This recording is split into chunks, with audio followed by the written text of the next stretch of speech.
কি আছে দেওয়া আছে p minus q equal to 5, p minus q equal to 5 এবং পি কিউ ইকুয়াল টু 13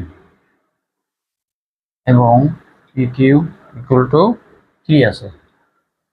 3 তাহলে পি কিউ মাইনাস কিউ কিউবের মান নির্ণয় করো।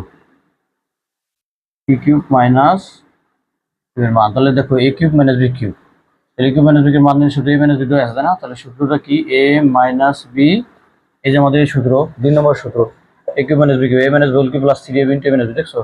তাহলে A cube minus B cube A minus B whole cube plus 3ab into A minus B, সূত্র বসানো হয়ে গেল। দেখো এখন মানটা বসা দিই আমরা।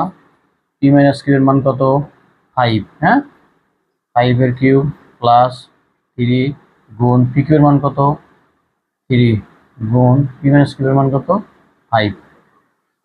5 এবার কিউব দিলে 5 5 ভাগ 3 বার না, 5 3 বার গুণ করলে 125। আচ্ছা এটা কত হয়?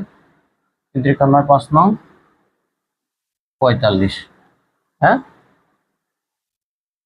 আচ্ছা এবার বসাই দিই কত হয়? 145 আর 25 হলে কত আমাদের? 70, হ্যাঁ 170।